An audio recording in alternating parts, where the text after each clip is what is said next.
Hello and welcome to all. आप सभी का स्वागत है रणधीर एजुकेशन में। आज के इस लेक्चर में हम 7 अप्रैल से 13 अप्रैल 2025 तक के सभी महत्वपूर्ण करंट अफेयर्स को देखेंगे।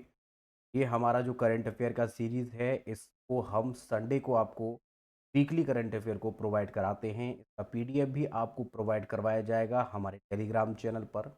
टेलीग्राम चैनल पर यदि अभी तक आप नहीं हैं तो डिस्क्रिप्शन में हमने लिंक दे दिया है, वहाँ से जाकर उसे ज्वाइन कर सकते हैं और फ्री ऑफ कॉस्ट इस पीडीएफ को वहाँ से कलेक्ट कर सकते हैं। ये करंट अफेयर सभी कॉम्पिटिटिव एग्जाम्स के लिए ज़रूरी है जिसमें कि करंट अफेयर आता है।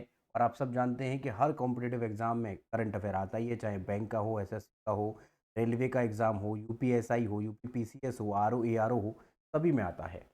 चलिए क्लास को शुरू करते हैं और जानते हैं हमारा आज का क्वेश्चन ऑफ द वीक क्या है। क्वेश्चन ऑफ द वीक का रूल ये है, आप सब जानते हैं कि जो क्वेश्चन आपको दिखाया जाएगा, इस क्वेश्चन का आपको आंसर करना है।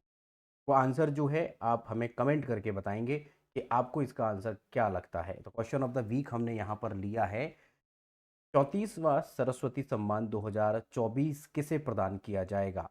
ऑप्शंस हैं डॉक्टर गणेश देवी, नीलिमा घोष और साधु भद्रेश दास और शंकर अय्यर। जो भी आपको आंसर लगता है क्वेश्चन ऑफ द वीक लिखकर कमेंट करके हम, आपके कमेंट करने से हमें मोटिवेशन मिलता है, इसलिए कमेंट ज़रूर करें। क्वेश्चन नंबर 1 हमने लिया है, जो कि हमारा वीकली करंट अफेयर का पहला प्रश्न है। राष्ट्रीय युवा पुरस्कार 2025 किस संस्थान को दिया गया है। अभी अभी हाल ही में जो है यहाँ पर राष्ट्रीय युवा पुरस्कार 2025 से सम्मानित किया जा रहा है, तो वो सम्मानित किसे किया जा रहा है, सवाल ये है। Option B, let's be the change. Let's be the change एक ऑर्गेनाइजेशन है, संस्था है, जिसे राष्ट्रीय युवा पुरस्कार 2000 दिया जा रहा है। बात करें कि यह कितने लोगों को दिया गया है, तो टोटल 22 लोगों को ये दिया गया है। और इसमें टोटल जो पुरस्कार शामिल किए गए हैं 2021-22 और 22-23 के लिए दिए गए हैं। इसमें इंडिविजुअल कैटेगरी होती है और एक ऑर्गेनाइजेशनल कैटेगरी होती है, जिसमें कि व्यक्तिगत श्रेणी में यहाँ पर जो पैसे मिलते हैं वो हमारे 1 लाख रुपए मिलते हैं, और जो ऑर्गेनाइजेशन श्रेणी होती है उसमें 3 लाख रुपए। यहाँ पर अगर बात करें, चूंकि ऑर्गेनाइजेशन की बात हुई है, तो लेट्स बी द चेंज यहाँ पर इसे प्रदान किया गया है। ये एक एनजीओ है, एनजीओ मतलब नॉन प्रॉफिट ऑर्गेनाइजेशन है। यह संगठन जो है सफाई अभियानों के लिए काम करता है और इसके संस्थापक जो हैं वो अक्रश श्रॉफ हैं। 2018 में इसकी ध्यान रखना है कि इसकी शुरुआत जो है 2018 में होती है और एक अक्रश श्रॉफ इस राष्ट्रीय युवा पुरस्कार के बारे में बात करें तो यह पुरस्कार 30 वर्ष से कम आयु के जो भी व्यक्ति हैं जिन्होंने राष्ट्र में समाज सेवा या फिर किसी विशेषकर उत्कृष्ट योगदान दिया हो, उनको ये दिया जाए। ठीक है, शुरुआत 1985 से होती है, बहुत समय पहले से दिया जा रहा है। इस बार जो मिला है आपको बता दिया है। संस्थापक जो हैं इसके अनिरुद्ध एस दत्त जो हैं, इनको एस दत्त भी बोलते हैं, ये इन्होंने स्थापक हैं राष्ट्रीय। के लिए आपको स्टैटिक पोर्शन भी समझ में आ गया है, करंट अफेयर क्या है वो भी समझ में आ गया है। अगला प्रश्न लिया है, प्रधानमंत्री नरेंद्र मोदी को मित्र विभूषण पुरस्कार किस देश द्वारा प्रदान किया। मित्र भूषण जो दिया गया है, बहुत इंपॉर्टेंट सवाल है, ध्यान रखिएगा। आपके एग्जाम में यहाँ से पूछने की संभावना ज़्यादा है, क्योंकि अभी हाल ही में मित्र भूषण दिया गया है श्रीलंका के द्वारा। तो श्रीलंका सरकार के द्वारा ये दिया गया है मित्र भूषण। ठीक है, और अगर बात करें कि जो मित्र भूषण है इसके बारे में अगर बात करें, तो ये गैर नागरिकों के लिए श्रीलंका का सर्वोच्च सम्मान पुरस्कार है। ठीक है, जो कि जनरली किसी देश के राष्ट्राध्यक्ष को या फिर सरकार के अध्यक्ष को दिया जाता है, सरकार को दिया जाता है, जिसका उद्देश्य है कि उस देश के बीच और अपने देश के बीच मैत्रीपूर्ण संबंध स्थापित कर सकें। इसकी स्थापना 2008 में होती है। और जैसे यह जो सम्मान है इसे हम फ्रीडम ऑफ बारबाडोस जैसे सम्मान के समान मानते हैं। ठीक है भाई, याद रखेंगे। वैसे तो आप सब जानते हैं कि हमारे प्रधानमंत्री नरेंद्र मोदी को बहुत सारे सम्मान पुरस्कार अनगिनत अन्य अन्य देशों से मिल चुके हैं, बहुत सारे हैं। चलिए अगला प्रश्न लेते हैं, खेलो इंडिया यूथ गेम्स 2025 का आयोजन मई में किस राज्य में किया जाएगा। ये बड़ी बात है, क्योंकि भारत में ये आयोजन जो हो रहा है, ये पहली बार है कि बिहार में आयोजन होगा। तो ऑप्शन सी हमारा यहाँ पर राइट होगा। खेलो इंडिया के तहत युवाओं के लिए एक प्रमुख खेल प्रतियोगिता रहेगी। यह हर वर्ष इसका आयोजन किया जाता है। 2018 में इसकी शुरुआत की गई थी। देखेंगे, ठीक है भाई, 2018 में। और दो श्रेणियों में ये दिया जाता है। एक श्रेणी है जिसको हम बोलते हैं अंडर 17, और एक है अंडर 21। अंडर 17, अंडर 21, ये दो श्रेणियों में दिया जा रहा है, ध्यान रखना है आप। तो भाई यहाँ कर देते हैं।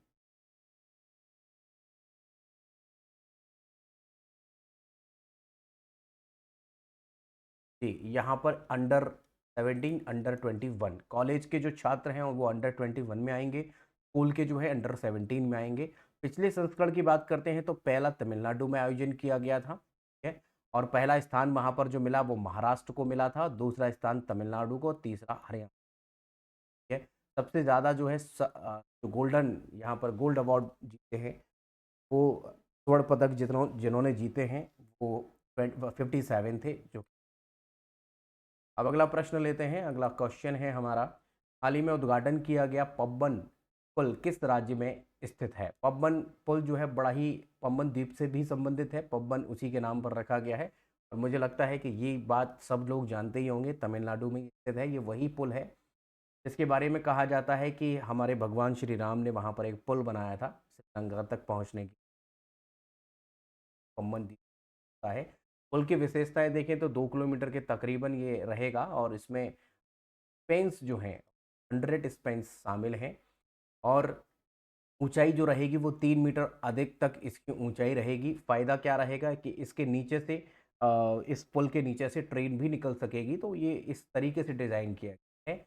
और यानी जंगरोधी यहाँ पर चीज़ें लगाई गई हैं जिससे कि जंग भी ना लगे और भूकंप से भी बचा जा सके, है। यहाँ पर स्पीड है 160 किलोमीटर प्रति घंटा की रफ्तार से चल सकेगी। और वर्तमान जो है 80 है, तो डबल स्पीड हो जाएगी। और लागत जो है 550 करोड़ की लागत यहाँ पर आई है। और रामनवमी के दिन को उद्घाटित किया गया है 6 अप्रैल 2000। रामनवमी रामनवमी थी उस दिन, ये आप सब समझ गए होंगे। प्रधानमंत्री नरेंद्र मोदी ने यहाँ पर रामेश्वरम तावरम एक्सप्रेस को हरी झंडी दिखाई थी, और साथ ही साथ यहाँ पर राम सेतु के समीप, क्योंकि रामायण में इसका उल्लेख मिलता है, यहीं पर ये पुल बना है।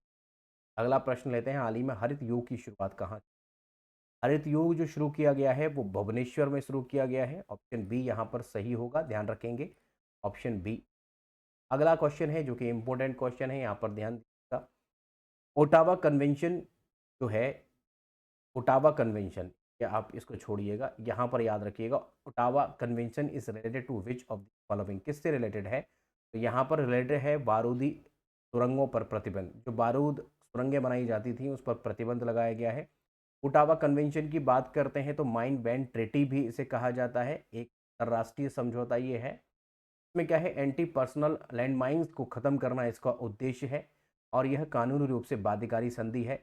इसमें लैंड माइन का अ, उपयोग जो है वो संग्रहण और उत्पादन, ये सब यहाँ पर प्रतिबंधित किया गया है। इसे 1997 में अडॉप्ट किया गया था और इसे प्रभावी 1999 में किया गया है।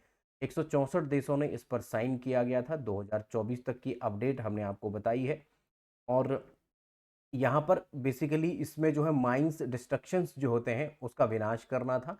लेकिन आपको बताएं, इंडिया इसका पार्ट नहीं है, इंडिया इसमें शामिल नहीं है। हम इस ट्रीटी को नहीं मानते हैं, हमने किया खुद को।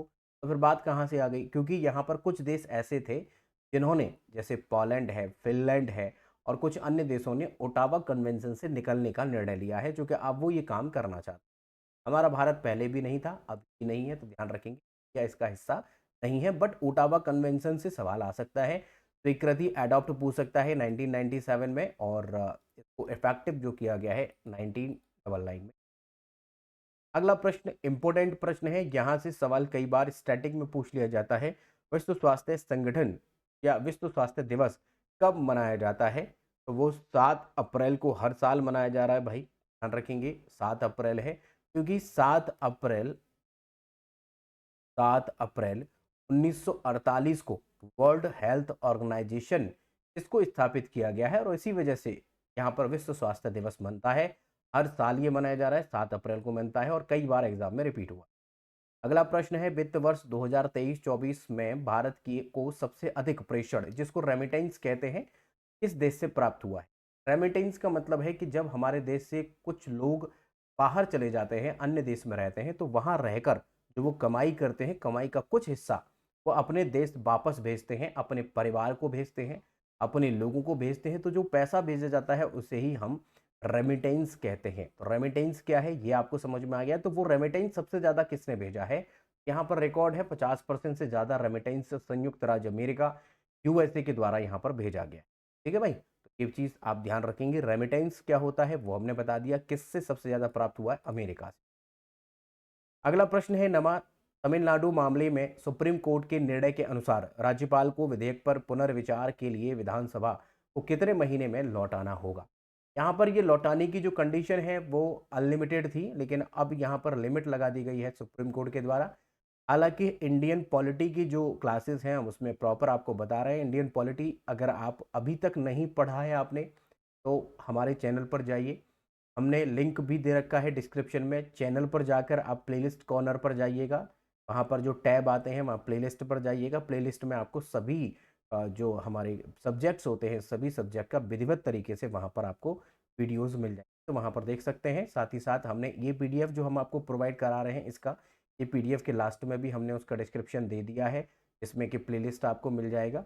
और जो वीडियो है, इस वीडियो के भी डिस्क्रिप्शन में दे दिया है, तो यूट्यूब पर भी मिलेगा, पीडीएफ में भी मिलेगा और यूट्यूब चैनल पर भी मिल जाएगा। तो यहाँ पर आंसर लेते हैं 3 महीने। अब 3 महीने में जवाब देना होगा। देखिए भाई, सवाल है कि कौन सा आर्टिकल है? 200 है, जो कि हमारा संविधान का आर्टिकल 200 राज्यपाल को 4 विकल्प प्रदान करता है जब उनके पास कोई विधेयक आता है। या तो वो विधेयक को सहमति दे दें, या फिर उसे रोक दें, या पुनर्विचार के लिए भेज दें। ये 3 कंडीशन तो राष्ट्रपति के साथ में भी है, लेकिन यहाँ पर क्या है, विधेयक को राष्ट्रपति के विचार के लिए भेजना, ये जो कंडीशन है, ये 4th नंबर की कंडीशन जो है, ये बड़ी इंपॉर्टेंट है। तो यहाँ पर क्या है, कब भेजेंगे, विचार के लिए कब भेजेंगे, तो ये एक समय यहाँ पर है। तो यहाँ आंसर आपको बताएं, इसका आंसर होगा जो कि हमने बता दिया है 3 महीना। तो यहाँ पर वही चीज क्या कर दी गई है? ठीक है भाई, आगे प्रश्न देखते हैं। क्या है, वन स्टेट वन आरआरबी नीति की घोषणा किस मंत्रालय के द्वारा की गई है? तो आंसर है वित्त मंत्रालय के द्वारा की गई है, ध्यान रखेंगे। आरआरबी जानते हैं, रीजनल रूरल बैंक जिनको हम कहते हैं। अभी हाल ही में आरआरबी जो है अगर देखें तो फिलहाल हमारे यहाँ पर 43 है। पहले बहुत ज़्यादा हुआ करती थी, पहले जो टोटल यहाँ पर थी वो बहुत ज़्यादा थी। तो यहाँ पर आपको नंबर्स बताएं, इन्होंने घटाकर फिलहाल जो है अब कम कर दिया है। 196, पहले 196 होती थी, लेकिन अब 43 रह गई हैं। लेकिन अब इनका कहना है कि हर राज्य में एक ही होगी, मतलब हम इन्हें घटाकर 28 कर देंगे। तो यहाँ पर 28 बनाने का उद्देश्य रखा गया है। और यह जो स्कीम है वो 1 मई 2025 से लागू होगी, ध्यान रखेंगे। 1976 के तहत आरआरबी को स्थापित किया गया था। सेंट्रल गवर्नमेंट 35% 50% हिस्सा लगाती है, स्टेट गवर्नमेंट 35% हिस्सा लगाती है, और 15% आपकी जो है स्पॉन्सर्ड बैंक इनमें हिस्सा लगाती है। भारत के मुरादाबाद में पहली प्रथमा बैंक यहाँ पर स्थापित की गई थी, जो कि आरआरबी थी, 2 अक्टूबर 1975 को। अगर आप इन बैंकों के बारे में समझना चाहते हैं तो डिस्क्रिप्शन में फिर से बता दें, डिस्क्रिप्शन में लिंक दे दिया है, वहां पर जाकर चेक कर सकते हैं। आरआरबी के बारे में पूरी डिटेल हमने वहां पर बताई है। अगला प्रश्न है, 11वां इंटरनेशनल बुकर प्राइज के लिए शॉर्टलिस्ट होने वाली पहली कन्नड़ भाषा की किताब कौन सी है? तो पहली कन्नड़ भाषा की किताब है यहाँ पर, वो आप ध्यान रखेंगे, ऑप्शन ए यहाँ सही होगा, हार्ट लैम्प। ये जो हार्ट लैम्प किताब लिखी गई है, ये दीपा दीपा भस्ती के द्वारा लिखी गई। तो दीपा भस्ती के द्वारा एक किताब लिखी गई, इंपॉर्टेंट किताब है, क्योंकि पहली कन्नड़ की ऐसी किताब है जो इंटरनेशनल बुकर प्राइज के द्वारा यहाँ पर शुरू की गई। अगला प्रश्न हमने लिया है, वर्ल्ड होम्योपैथी दिवस, छोटी छोटी जो गोलियां आती हैं जिनका ट्रीटमेंट जिनके द्वारा होता है, वही होम्योपैथी दिवस कब मनता है? तो 10 अप्रैल को हर साल ये मनाया जाता है। क्योंकि यहाँ पर वर्ल्ड होम्योपैथी दिवस मनाने का कारण ये है कि जो चिकित्सा शैली है होम्योपैथी, क्रिस्टियान फेडरिक सैमुअल, इन्होंने इसको शुरू किया था। इनके जन्म दिवस के उपलक्ष्य में इसे मनाते हैं, तो ध्यान रखेंगे इनके जन्म दिवस के उपलक्ष्य में 10 अप्रैल को वर्ल्ड होम्योपैथी डे मनाया। अगला प्रश्न है जो कि 13वां प्रश्न है, बट नंबरिंग यहाँ पर 12 हो गई है, ध्यान रखिए। 13वां प्रश्न, अगला प्रश्न है कि भारतीय रिजर्व बैंक ने बुधवार को रेपो दर में 25 बेसिस पॉइंट अंकों की कमी की है, जिससे वह 6% से घटकर घटकर माफ करिएगा, यहाँ पर 6.25 से घटकर 6% हो गई है। इसका प्रभाव क्या होगा? ठीक है, का प्रभाव क्या होगा? तो वही चीज हम आपको उल्टा बता दे रहे हैं, यहाँ पर सही कर लीजिएगा। इसमें पहले 6.25 था, लेकिन अब जो है 6% यहाँ पर हो गया है, ये याद रखना है। अब इसका प्रभाव क्या पड़ेगा? प्रभाव ये पड़ेगा, साफ साफ कर देते हैं, 6 पॉइंट, यहाँ पर 6.25 लिखना है। ठीक है भाई, तो यहाँ पर क्या हो गया है कि वो, इससे क्या होगा कि महंगाई में वृद्धि होगी, हल्की सी महंगाई में वृद्धि होगी। इसके बारे में हम आपको पहले ही पढ़ा चुके हैं। इंडिया, हमारी जो इकोनॉमिक्स की क्लास है उसमें हमने इसके बारे में पढ़ा दिया है। मॉनेटरी पॉलिसी का जो चैप्टर है उसमें बहुत अच्छे से मॉनेटरी पॉलिसी जो है वो आरबीआई बनाती है मॉनेटरी पॉलिसी कमेटी की मदद से। उसी में इसको बताया है हमने प्रॉपर तरीके से कि कैसे कैसे बढ़ता है। आप उसे जाकर जरूर देखिएगा, मॉनेटरी पॉलिसी आपका पूरी तरीके से कंठस्थ जाएगा। यहाँ पर इसका आंसर है महंगाई का बढ़ना, क्योंकि जब भी रेट कम होगा तो ब्याज, सस्ते ब्याज पर बैंकों को मिलेगा, और बैंकों को सस्ते ब्याज पर मिलेगा तो मार्केट में भी वो सस्ते कम रेट पर ही वो प्रोवाइड कराएगा, तो सस्ती यहाँ पर लोन होगी। करंट रेट आप देख सकते हैं, फिलहाल रेपो रेट जो है वो 6% है। स्टैंडिंग डिपॉजिट फैसिलिटी 6.25% है, 25 बेसिस पॉइंट की यहाँ पर कमी की गई। और मार्जिनल स्टैंडिंग फैसिलिटी 6.25 है, बैंक रेट 6.25 है। पहले ये बैंक रेट और मार्जिनल स्टैंडिंग फैसिलिटी 6.50% था। और बात करें कि फिक्स्ड रिवर्स रेपो रेट जो है 3.35% है, सीआरआर 4% है, और 18% वही सेम के सेम है, ये भी सेम के सेम है, बस इनमें अंतर आप देख रहे हैं। जैसा कि हम आपको बता चुके हैं कि जब भी कभी रेपो रेट में बदलाव होते हैं तो इन सब में बदलाव हो जाता है, जो कि बैंक रेट है, एमएसएफ है, स्टैंडिंग डिपॉजिट फैसिलिटी है, और आपका रेपो रेट। रेपो रेट में करने से इनमें भी चेंज है, जबकि इनको अपने आप चेंज करना पड़ता है। ध्यान रखेंगे कि ये जो फिक्स्ड रिवर्स रेपो रेट है, इसका नाम ही फिक्स्ड इसलिए है क्योंकि ये कभी चेंज नहीं होता, जब आरबीआई करती है तभी चेंज। तो यहाँ तक हमने 7 डेज के जो भी वीकली करंट अफेयर बन सकते हैं, इंपॉर्टेंट हो सकते हैं, उस सब हमने यहाँ पर कवर कर लिए हैं। ठीक है, अगर फिर भी आपका कोई क्वेश्चन है, कुछ पूछना चाहते हैं, तो आप कमेंट कर दीजिए, हम आपके कमेंट का जवाब जरूर देंगे। और अगर चैनल पर पहली बार आए हैं या अभी तक चैनल को सब्सक्राइब नहीं किया है तो सब्सक्राइब कर लो, बेल आइकन को प्रेस कर लो, और अपने फ्रेंड्स के साथ में शेयर करना ना भूलें। अगर वीडियो पसंद आया है तो इस वीडियो को लाइक ज़रूर करिएगा, आपके लाइक से। के अलावा आप हमें फेसबुक, इंस्टाग्राम और टेलीग्राम पर ज्वाइन कर सकते हैं। टेलीग्राम पर ज्वाइन करने का फ़ायदा ये होगा कि इसी का पीडीएफ आपको मिलेगा। कोई भी नया अपडेट होता है तो टेलीग्राम चैनल पर हम आपको प्रोवाइड करा देते हैं, तो आप ज्वाइन कर लीजिए, बहुत फ़ायदा आपको उससे मिलेगा। भाई, लेक्चर के लास्ट तक बने रहने के लिए आप सभी का बहुत बहुत धन्यवाद। Thank you.